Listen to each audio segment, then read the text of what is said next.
네, 한판 브리핑 민동기 평론가와 함께하겠습니다. 어서 오십시오. 안녕하십니까. 자, 오늘 뜨거운 이슈였던 박진 외교부 장관 해임 건의안, 먼저 대통령이 거부권 행사를 시사했습니다. 네, 용산 대통령 출근길에 이 질문을 받았는데요. 박진 장관은 탁월한 능력을 가진 분이고 건강이 걱정될 정도로 국익을 위해 전 세계로 동분서주하는 분이다. 국민들께서 어떤 것이 옳고 그른지 자명하게 아실 것이라고 생각한다. 사실상 부정적인 입장을 밝혔습니다. 예. 관련해서 박진 장관도 자신에 대한 해임 건의안에 대해서 제 거치는 임명권자의 뜻에 따르겠다 이렇게 얘기를 했고요. 여야가 오늘 박진 장관 해임 건의안 처리 여부를 두고 오전부터 정면으로 충돌을 했는데 일단 민주당은 국회 본회의에서 단독으로 처리하겠다 이런 입장이고 국민의힘은 협의되지 않은 의사일정이라면서 강하게 반발을 했습니다. 예. 양당의 원내대표 그리고 원내수석 부대표가 국회의장실에서 회동을 가졌는데요. 입장이 첨예하게 맞서면서 합의점을 찾지는 못했습니다. 일단 국회 본회의가 조금 전에 오후 6시부터 열리기로 일단 돼 있는데요. 예. 민주당이 원래는 오후 3시에 본회의 개의를 요구를 하다가 지금 카밀라 해리스 미국 부통령이 오늘 방한을 하지 않았습니까? 그렇습니다. 그래서 이 출국 시간을 감안을 해서 국회 본회의를 6시에 여는 것으로 변경을 했습니다. 일단 박진 장관 해임 건의안은 지난 27일 오후에 국회 본회의에 자동 보고가 됐고요. 국회법에 따라서 본회의 첫 보고로부터 24시간에서 72시간 이내에 표결에 붙여지는데 내일 오후 2시까지 표결에 붙여지지 않으면 자동 폐기가 됩니다. 관련해서 정의당은 지금 대통령실 안보실장과 1차장에게 책임을 물어야 한다면서 표결에는 불참하겠다 이런 입장을 밝혔습니다. 예. 그러니까 직접적인 책임은 대통령실에 있다 이런 입장을 밝혔고요. 해임 건의안이 통과가 된다고 하더라도 대통령은 거부권을 행사할 가능성이 크다고 밝혔습니다. 예, 지금 국회 상황을 보니까 아직 정해 중이고 이제 속개를 할 예정이다. 지금 이제 국회 속속들이 의원들이 앉아서 그러한 상황을 보이고 있는 것 같군요. 자, 일단은 대통령실의 강경당, 민주당의 해임 건의안, 강대강 대치인 상황입니다. 오늘 아침에도 대통령의 출근길에 보면 그 유감 표명 의사를 물었던 기자의 질문에 이제 답하지 않고 들어가는 모습도 보였는데요. 자, 진 작가님 현 상황 어떻게 보시는지? 지금 뭐 일단은 이걸 갖다 외교 참사라고 부풀리는 건 동의할 수가 없거든요. 예. 여기서 이제 얻은 것도 있고 잃은 것도 있고 하지만 이 모든 진행 과정에서 매끄럽지 못한 부분이 분명히 있었고 특히 이제 제가 이제 문제 삼는 건 뭐냐면 정상회담이라는 건 보통 물 밑에서 좀 다 끝난 다음에 가서 도장만 찍는 거거든요. 정상들이 만나서. 네, 근데 그게 성과인데 그냥 정상 만남 자체를 성과로 보고 예. 성급하게 서둘다가 지금 이런 일들이 벌어진 거 아니겠습니까? 예. 근데 여기에 책임 있는 건 누구냐면 외무부 장관이 아니라 안보실장과 1차장이거든요. 예. 그리고 그다음에 지난번에 나왔던 누구죠? 그 민주당 분도 그렇게 얘기하잖아요. 그 사람들의 책임인데 예. 지금 의원들이 그 사람들한테 책임을 물을 방법이 없으니까 장관 붙잡고 늘어지는 거다라고 하는데 장관이 무슨 예수 그리스도입니까? 전 인류의 죄를 뒤집어쓰고 십자가에 달리신 대속량입니까? 그래서 저는 이건 정치적인 기동이라고 생각하거든요. 그래서 대통령이 이제 이런 부분은 예. 비판을 정확하게 수용을 하되 예. 그래서 이제 안보실 그다음에 이번에 문제가 됐던 사람들을 정확하게 질책을 하되 김태우 1차장 같은 분들. 그다음에 이런 식의 정치적인 공세는 뭐 대응하지 않는 게 좋을 것 같습니다. 네, 받아들일 수 없죠 이거. 예. 자, 김성현 소장님은? 저는 뭐 제가 윤석열 대통령을 뭐 지지한다 이렇게 말씀드리진 않겠습니다만 대한민국 대통령으로서 그가 가지는 존엄과 그리고 그의 국격에 대해서는 매우 존중하고 따르는 입장입니다. 그런데 이번에 펼쳐졌던 전반적인 과정에서 저는 두 가지만 일단 오늘 얘기를 하고 싶은데요. 예. 미국은 11월에 지금 선거가 준비되고 있기 때문에 중간선거. 바이든 대통령이 소위 말하는 인플레이션 이 감소법 관련돼서 한국 정부에게 뭘 내줄 수 있는 상황이 아니었습니다. 예. 누구나 다 알고 있는 얘기죠. 일본 같은 경우도 기시다 총리의 지지율이 30% 아래쪽에 있어서 본인 자리도 지금 흔들리고 있는데 한국과 위험한 협상을 하기 어려운 처지에 있었습니다. 이런 상황을 외교부 장관이 전반적으로 파악하고 지금은 이런 회담을 해서 안 된다는 이야기를 하고 회담을 만들지 말았어야 되는데 이 회담 자체가 기획된 것 이건 외교부 장관의 책임이라고 저는 생각합니다. 뭐 일부 여당 내에서 나오는 얘기에서는 외교 라인에서는 이거 하면 안 된다는 얘기가 있었다라고 하는 것이거든요. 예. 그럼에도 불구하고 이런 결정을 했다는 것 하나. 두 번째는 뭐 한미 정상회담은 그렇다 치고요. 그것도 마찬가지로 박진 장관이 48초짜리라도 밀어붙였다고 저는 좀 듣고 있는데 한일 정상회담 같은 경우는 윤석열 대통령에게 앉을 의자조차 제공하지 않고 사람을 세워놓고 정상회담이 아닌 간담식으로 기시다 총리 측 일본 측에서 일을 만들었다는 건데 주 유엔 일본 대표부 건물로 부른 것부터도 모욕적이었고요. 한일 관계 이렇게 해서는 안 되죠. 해리스 부통령도 오늘 와서 한일 관계 개선되길 바란다는 말을 하고 있는데 이런 태도로 나오는 일본과의 교섭을 했다는 것 자체 전 이 두 가지만 가지고도 박진 장관에게 책임을 물어야 된다고 생각합니다.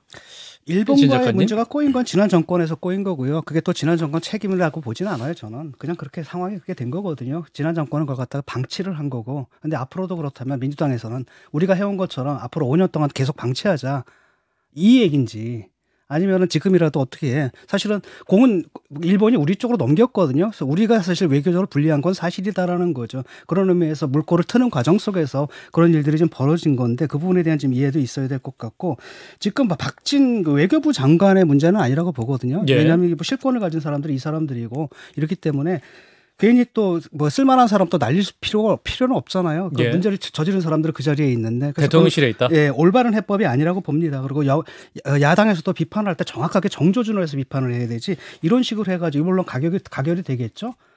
그런데 여기에 대한 국민들의 또 반감도 있을 거라는 겁니다. 이거는 뭐냐면 누가 봐도 책임이 거기 있는 게 아닌데 이런 식으로 그 정략적으로 대응하는 것이 과연 야당에게도 좋겠냐라는 생각이 들어요. 정상회담의 문제를 외교부 장관에게 묻지 않으면 누구에게 물어야 될지는 저랑 인식이 좀 많이 다르셔서 그렇고 일본 문제는 말씀하신 대로 한국의 공이 넘어와 있죠. 근데 일본은 뭐라 그러느냐.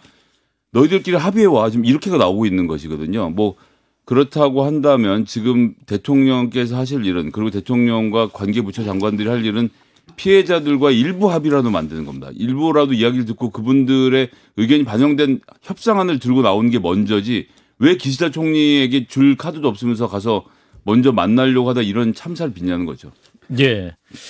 여기까지 마무리하고요. 자, 카멜라 해리스 미국 부통령. 오늘 윤석열 대통령을 만났습니다. 자, 인플레이션 감축법 IRA에 대한 우리 정부의 우려가 전달이 됐어요. 일단 윤 대통령은요. 예. 양국이 한미 FTA 정신을 바탕으로 상호 만족할 만한 합의 도출을 위해 긴밀히 협력하기를 기대한다. 이렇게 얘기를 했고요. 예. 해리스 부통령과의 접견에서 한국 측의 우려를 전달을 했습니다. 여기에 대해서 해리스 부통령은 자신뿐만 아니라 조 바이든 미국 대통령도 한국 측 우려에 대해서 잘 알고 있다. 이렇게 얘기를 했고 법률 집행 과정에서 한국 측 우려를 해소할 방안이 마련되도록 잘 챙겨보겠다 이렇게 답변을 했습니다. 법률 집행 과정에서. 네, 예. 약간은 좀 진전된 발언이긴 한데 실효성에 대해서는 조금 더 상황을 봐야 될 것 같고요. 예. 1시간 25분 동안 접견이 이루어졌고요. 한미 관계 강화 방안을 비롯해서 북한 문제, 경제 안보와 주요 지역 및 국제 현안 등 상호 관심사에 대한 의견이 이루어졌다고 이재명 부대변인이 밝혔습니다. 예. 그리고 윤 대통령과의 만남에 대해서도 좀 비속어 논란이 있지 않습니까? 비속어 발언 논란. 여기에 대해서 해리스 부통령이 한 발언이 있는데 한국 내 논란에 대해서 미국 측은 전혀 개의치 않고 있다. 그리고 바이든 대통령은 깊은 신뢰를 가지고 있고 윤 대통령과의 만남에 대해 만족스럽게 생각한다. 이렇게 얘기를 했습니다. 예. 그리고 윤 대통령과 함께 최근 북한의 탄도미사일 발사와 핵무력 정책 법제화에 우려를 표시하는 동시에 미국의 방위 공약도 재확인했다고 지금 밝혔습니다. 예. 그리고 내년 한미동맹 70주년을 계기로 윤 대통령에게 미국 방문 계획에 대한 세부 내용을 외교 채널을 통해 협의하기로 했습니다. 예. 자, 먼저 윤석열 대통령과 해리스 미국 부통령과의 만남. 자, 어떻게 보셨는지 IRA 문제가 논의됐는데요. 자, 좀 충분했을까요? 진 작가님부터. 지금 법안은 좀 통과가 됐고요. 지금 사실은 이거 얘기할 상황은 좀 아닌 것 같거든요. 일단은 선거가 끝나야지. 미국이 그렇죠. 선거 끝나기 전까지는 사실은 바이든 대통령도 이제 유권자들 눈치를 봐야 되기 때문에 예. 조금 꺼리는 부분이 있을 겁니다. 하지만 자기들도 좀 인식을 좀 하고 있는 것 같거든요. 바이든 대통령 인식도 그렇고 해리스 부통령의 인식도 그렇고 또 다른 한편으로 상원에서도 이거 법안 자체 이게 맞는가라는 이제 얘기들이 좀 나오고 있고 특히 이제 주목했던 게 월스트리트 저널 같은 예. 잡지에서 이거 공정하지 못한 게 아니라 동맹한테 예. 이런 지적들이 좀 나오고 있는 상황이거든요. 그래서 일단 법안이 만들어졌기 때문에 이 큰 골자는 바꿀 수 없다 하더라도 일단 이게 시행령이지 않습니까? 그러니까 시행령 정체를 잘하도록 우리 요구가 되도록 많이 반영되도록 지금 여야가 합쳐서 같이 대응을 좀 해야 될 것 같습니다. 네, 이런 이야말로 여야 모두 국회가 한 목소리로 미국 의회에 좀 전달을 해야 될 것이 아닌가 싶은데, 자, 김 소장님.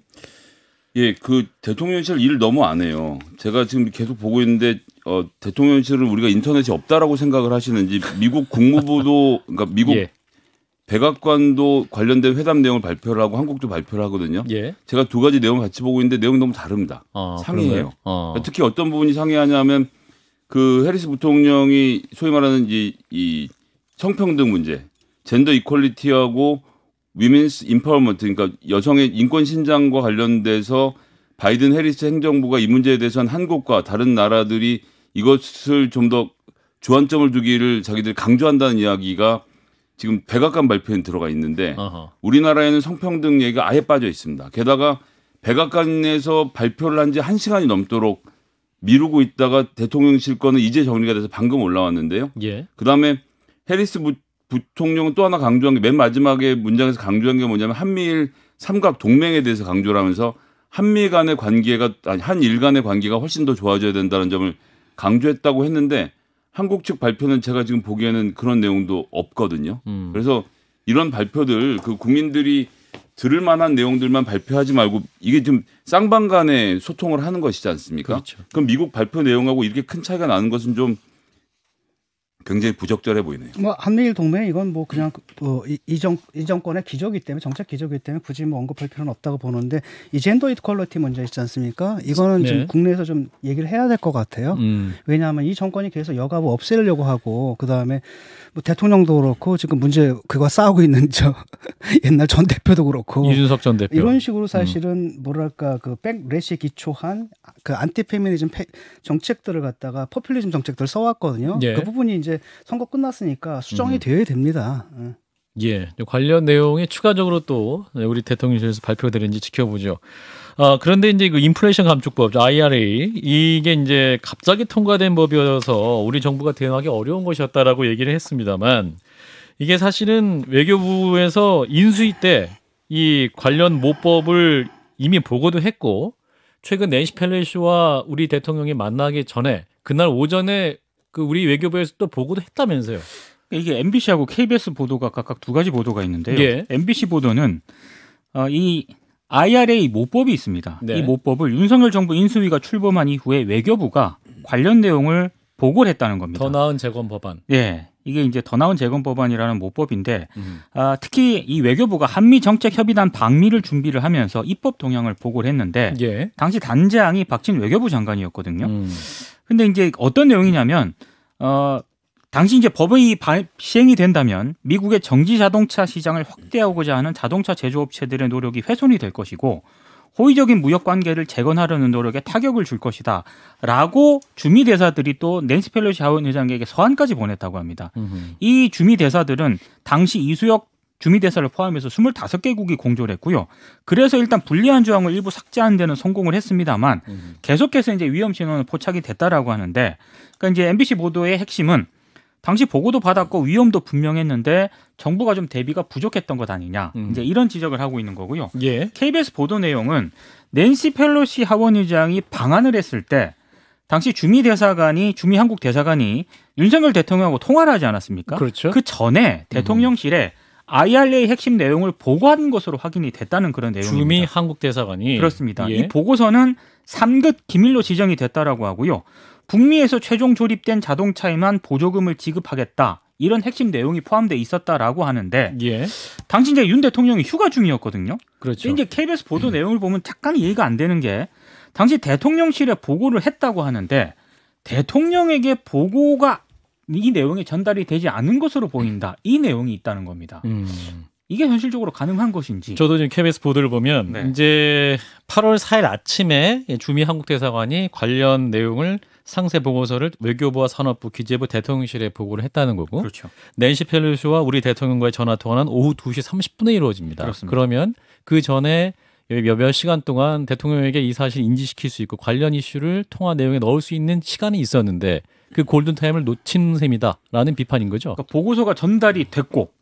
예. 근데 이 보고서 내용은 대통령에게 전달이 되지 않았다는 겁니다. 대통령에게는 전달이 안 됐다. 그렇습니다. 아하. 자, 이 부분 어떻게 봐야 될까요, 진 작가님? 일단 그건 사실을 좀 확인해야 될 것 같거든요. 그러니까 보도가 나온 거고 일단 사실 좀 확인이 된 다음에 어디가 문제인지 좀 따져봐야 될 것 같습니다. 예, 시간 순으로 어떤 상황 복귀가 좀 필요한 것 같다. 자, 김성애 소장님은? 일단 이제 8월 3일에 펠로시 의장이 한국에 방한을 했고요. 그 당시에 9시 26분에 도착했어요. 공항에 아무도 나가지 않았죠. 당시에 윤석열 대통령은 대학로에서 소맥을 말아 드시고 계셨고요. 그리고 8월 4일 그 다음 날 통화를 했는데 그 다음 미국 입법 순서를 한번 보죠. 8월 7일에 IRA 법안이 상원을 통과를 했습니다.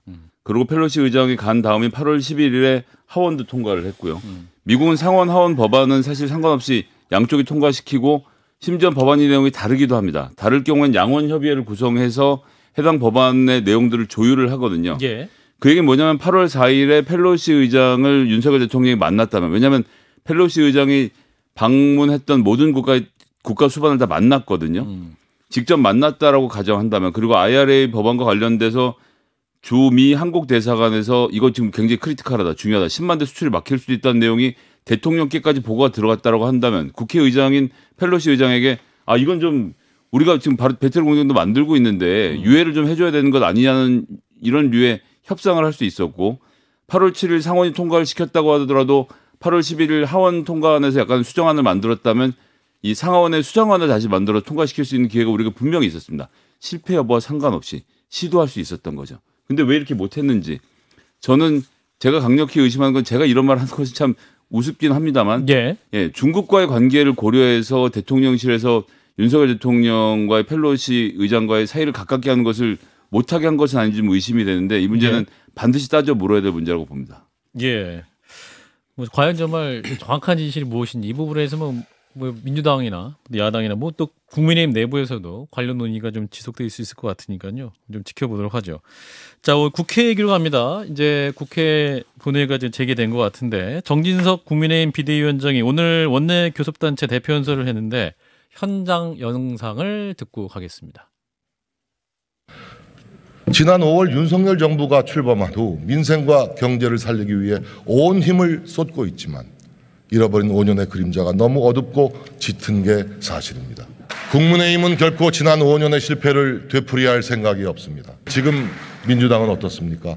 자신들을 보호하고 자신들의 기득권을 지키기 위한 망국적 입법 독재를 서슴지 않고 있지 않습니까?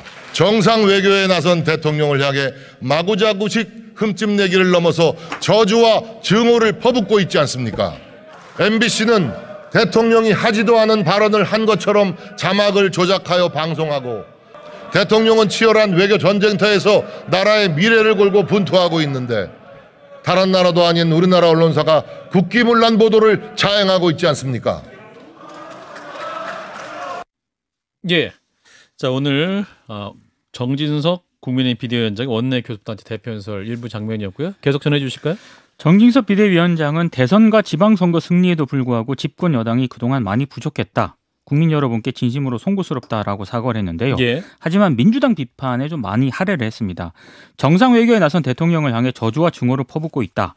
외교부 장관 해임 건의안은 제3세계 국가들에서도 찾아볼 수 없는 무책임한 국익 자해 행위다, 이렇게 비판을 했습니다. 예. 그리고 전반적으로 대한민국 외교, 한미동맹, 대통령 순방 외교에 대해서는 알찬 성과를 거뒀다라고 자평을 했고요.